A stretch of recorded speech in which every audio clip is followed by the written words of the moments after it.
네, 쿠팡 과징금 이슈, 또 공매도 금지 연장 조치에 대해서 전문가와 자세히 짚어보도록 하겠습니다. 권혁중 경제평론가와 함께하겠습니다. 자, 평론가님 나와 계시죠?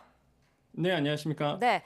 자, 쿠팡이 공정거래위원회로부터 과징금을 받게 됐는데요. 1,400억 원대입니다. 유통업계로서는 역대 최대 규모라고요. 네, 그렇습니다. 이제 과징금을 본다 그러면 지난해 그 500대 기업의 과징금 제재 금액이 한 2,248억 원 정도 되거든요. 네. 그거에 대비해서 본다 그러면 단일 기업 중에서는 정말로 크고 그다음에 국내 유통기업 중에서는 최대라고 보시면 되겠습니다. 근데 그게 뭐가 문제가 됐을까라고 본다 그러면 일단 소비자 기만행위다라는 게 이제 공정위의 입장인데 어떤 네. 기만행위냐? 바로 그 노출 순위를 이제 자사 PB 상품에 유리하도록 알고리즘을 작성했다는 거죠. 그렇기 때문에 그 입점했던 판매 기업들에게 손해를 깊었다, 손해를 줬다라고 이제 판단하고 있는 거고, 쿠팡은 뭐 일반적인 상품 배열 전략이다라고 이제 맞서고 있습니다. 그리고 네. 가장 큰 핵심은 이거 같아요. 그러니까 후기 작성인데요. 그러니까 임직원들이 동원해서 셀프 리뷰를 했다라고 해서 공정위는 그거에 대해서 문제 제기를 했고, 쿠팡은 아니다. 이거는 뭐 공정위도 허용하는 수준에서 이루어진 거기 때문에 이게 뭐 말 그대로 뭐 1,400억 원대의 뭐 과징금을 내릴 정도는 아니다라고 이제 팽팽하게 맞서고 있다고 말씀을 드립니다. 네.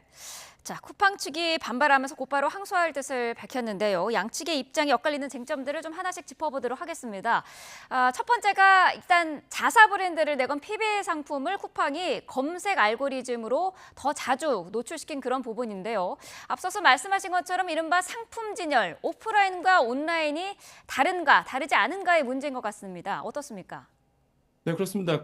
이게 공정의 입장은요, 일단 비정상적인 알고리즘이다라고 이제 보통 얘기를 합니다. 그래서 네. 온오프라인의 전적으로 이제 다르다는 입장을 보여주고 있는데, 그러니까 이런 거죠. 이제 오프라인은 전체적인 진열대를 보면서 상품을 탐색합니다. 그렇잖아요. 우리가 매장 가면은 전체로 둘러보면서 보잖아요. 근데 네. 온라인 같은 경우는 알고리즘을 이제 조작하게 되면은 자기가 보여주고 싶은 상품만 상위에 뜨다 보니까 소비자들은 그것만 보고 이제 판단한다. 그렇기 아하. 때문에 이거는 기망행위가 있다, 위계행위다라고 이제 보고 있는 거고, 쿠팡 입장에서는 뭐 반발하고 있습니다. 이게 오프라인 매장 진열과 온라인 검색 순위가 뭐가 다르냐? 어차피 고객이 와서 다 보는 거고, 다 훑어보는 건데, 그렇기 때문에 사실상 오프라인 매장들도 사실상 자기의 그 PB 상품을 눈에 잘 띄는 곳, 그러니까 우리가 매장 딱 들어가면 우리 눈높이에 있는 게 있거든요. 그래서 이런 어떤 핵심적인 영역에 오프라인도 하는데 이게 오히려 온라인 쪽에 그 역차별에 해당한다고 지금 반발하고 있는 거거든요. 네. 그래서 자사 상품에 대해서 어느 정도 노출했느냐, 이게 소비자의 기망행위냐, 그냥 소비자를 속였느냐, 이게 아마 지금 좀 팽팽하게 맞서 있고 이거 가지고 지금 논란이 되고 있다고 말씀을 드립니다. 네. 자, 이렇게 되면서 PB 상품은 많이 팔리고 있고 지금 입점 업체들은 피해를 보고 있다는 게 공정위의 내용이었는데 실제로 입점 업체들이 피해를 입은 내용들이 확인이 되고 있습니까?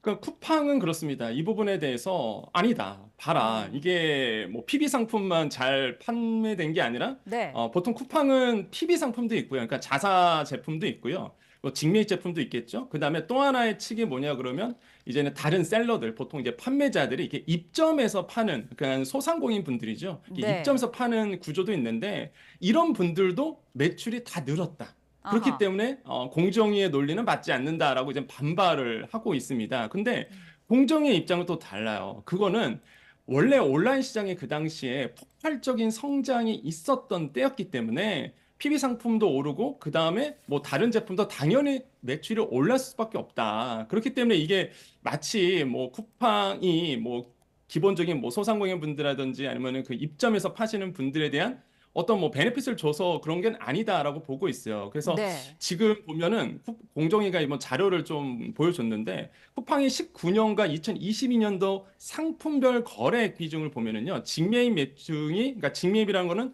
쿠팡이 자사 제품이라든지 PB 상품 아니면은 대량으로 물건을 직매입해서 파는 것들이거든요. 네. 흔히 쉽게 이야기하면은 이제 로켓 배송에서 파는 것들 이렇게 보시면 음. 되는데 이런 직매입 상품이 57%에서 65%로 증가됐다. 그런데 이제 자사 제품 PB 상품도 1.7에서 5.2로 증가됩니다.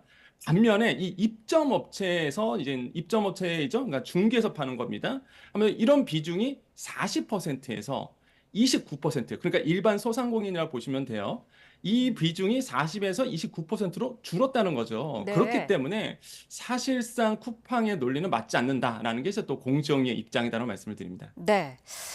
또 자사 제품에 쿠팡 임직원 2,000명을 동원을 해서 긍정적인 리뷰를 작성한 부분도 쟁점이 되고 있는데 여기에 대한 양측의 입장은 어떻게 갈리고 있나요?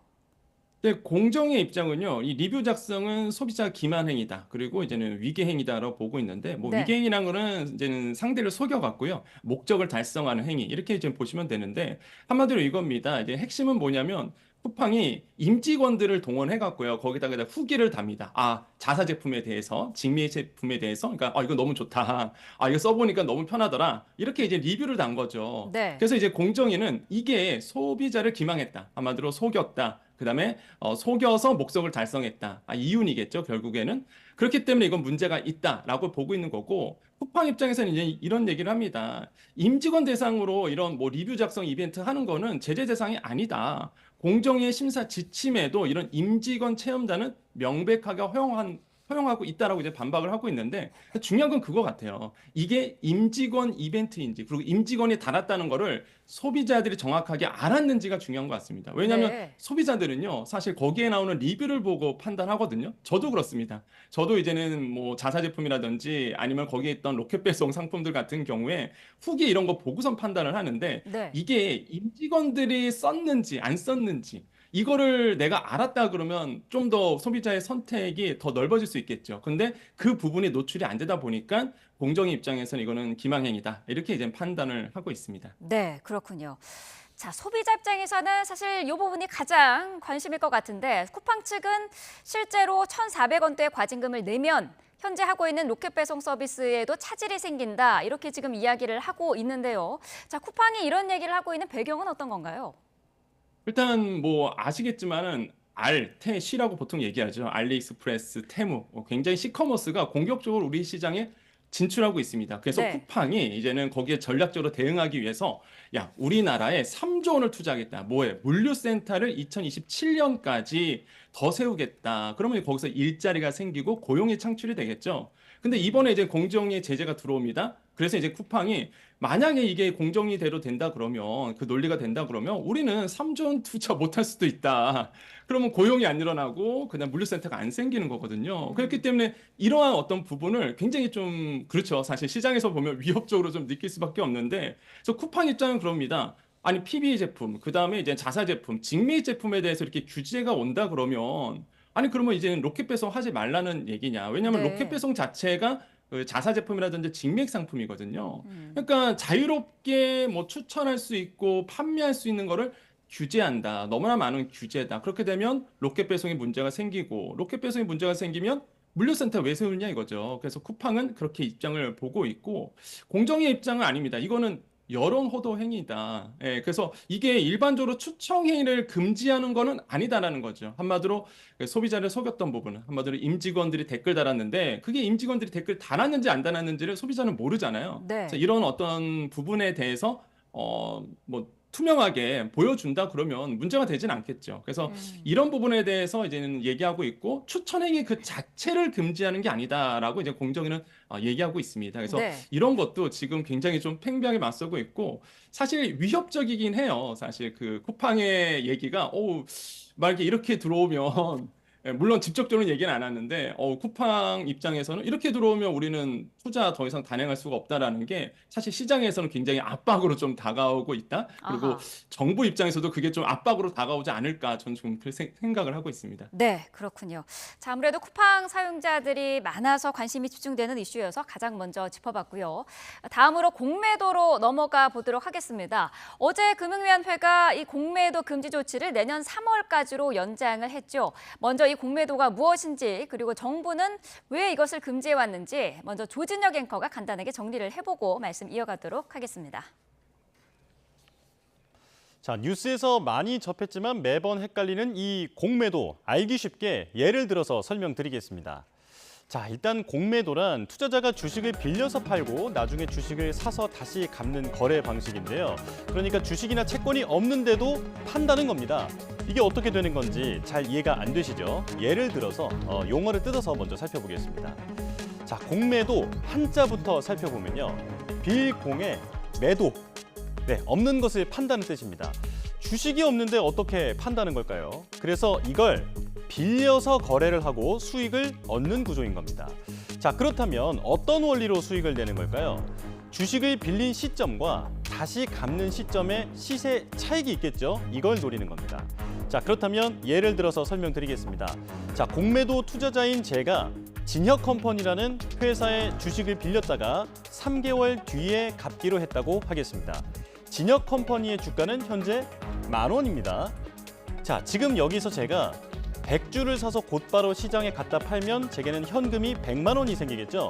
이제 저는 3개월 뒤에 주식 100주를 다시 사서 진혁컴퍼니에 돌려줘야 합니다. 자, 그런데 이때 주가가 7,000원이네요. 그럼 저는 100주를 사도 70만 원밖에 안 드는 거죠. 자, 이렇게 사서 회사에 돌려주면 제게는 30만 원의 수익이 생기는 겁니다.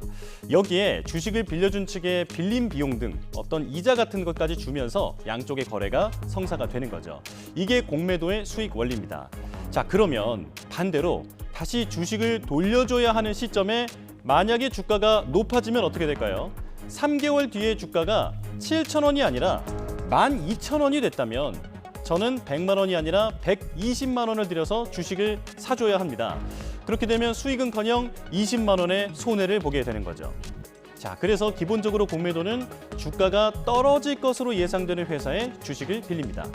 자, 정리하자면 공매도는 주가 하락에 베팅을 하고 주가가 많이 떨어질수록 수익이 생긴다는 겁니다. 여기서 공매도 투자자는 주가 하락에 영향을 미치려는 요인이 생기게 됩니다. 지난해 정부가 경기 불황 등의 이유로 한시적으로 공매도를 금지했는데 이런 게 지금 그 배경이 됐던 거죠. 자, 불법적으로 시세에 영향을 주는 행위, 대표적으로 무차입 공매도가 있습니다. 무차입, 말 그대로 주식을 아예 안 빌리거나 빌린 것보다 훨씬 더 많이 매도를 해버리는 겁니다. 현재 전산 시스템상 실제로 주식을 빌리지 않고 공매도 거래를 해도 추적이 어렵기 때문에 이런 일이 발생하는 겁니다. 과도한 물량이 시장에 이렇게 쏟아져 나오면 주가가 출렁일 수 있겠죠. 자, 그렇게 되면 정상적인 투자자, 특히 개인 투자자들이 피해를 볼 수밖에 없습니다. 자, 그렇다면 주가를 떨어뜨리기만 하는 이 공매도 아예 금지해버리자. 일부는 이렇게 얘기할 수도 있겠죠. 하지만 공매도는 증권시장에서 거품이 낀 회사나 회계 부정을 저지른 회사를 골라내는 옥석 가리기의 순기능도 있습니다. 2001년에 미국 에너지 기업 앨론의 회계 장부 조작, 그리고 2020년 제2의 테슬라로 불렸던 수소 전기차 기업 니콜라의 투자 사기 행각도 모두 공매도 투자자들이 밝혀냈습니다. 자, 이 때문에 정부는 무차입 공매도라는 역기능을 줄이고 순기능을 살리는 방향으로 공매도 전산 시스템을 구축한다는 계획인데요. 내년 3월 31일까지 완료하기로 했는데 그래서 공매도 금지 기간을 이때까지 연장하기로 한 겁니다. 자본시장을 왜곡하고 시장 질서를 어지럽히는 불법 행위가 사라질 수 있을지 주목됩니다. 네, 자 공매도 내용 자세히 짚어봤는데요. 자 평론가님, 먼저 우리 정부가 공매도의 금지 조치를 내년 3월까지로 연장하기로 했는데 그 배경은 어디에 있다고 보십니까? 일단 사실 그 무차익 공매도가 무분별하게 일어났다는 게 이제 눈으로 확인됐기 때문에 그렇습니다. 네. 작년이었어요. 사실 작년에 그 11월 달에 시장의 불확실성이 굉장히 높아진 시기가 있었습니다. 그게 뭐냐 그러면 이제 무차익 공매도가 발견이 됐어요. 글로벌 IB, 그러니까 투자은행 쪽에서 대규모 불법 공매도. 그러니까 이제는 아까 뭐 리포트에도 나왔지만은 빌리지도 않아놓고선 매도했던 이 무차익 공매도가 사실 밝혀졌거든요. 네. 그래서 실제 9개사에 2,100억 원의 이제 무차익 공매도가 적발이 됐고 이거에 대해서 과징금까지도 내린 상태였습니다. 그러다 보니까 시장이 너무 혼란한 거예요. 사실상 무차익 공매도는 불법이거든요. 근데 유명 이런 어떤 투자은행 쪽에서 무차익 공매도를 했다는 게 굉장히 그 개인 투자자 입장에서는 충격적이었고 그게 또 눈으로 확인되다 보니까 그래서 이제 개인 투자자들이 그 당시에 이제는 공매도의 전면 금지에 대해서 이제 요구하게 됐고 그게 계속적으로 이제 연장된 겁니다.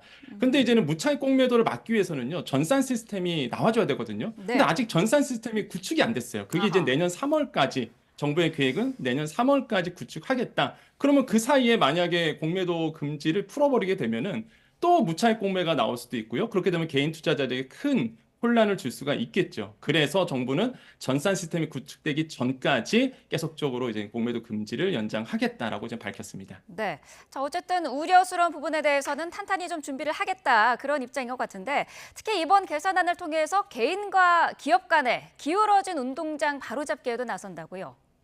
그렇습니다. 기울어진 운동장이 맞아요. 사실 공매도 측면에서 본다 그러면 왜 그러냐면 두 가지 측면이 있습니다. 이 상환 기간과 담보 비율이라는 게 있는데 예를 들어서 대차 그러니까 이제 기관이 공매도를 합니다. 그러면요 이 대차에서 기간 제약이 없습니다. 무슨 얘기냐면 상환 기간이 무제한이에요. 사실상.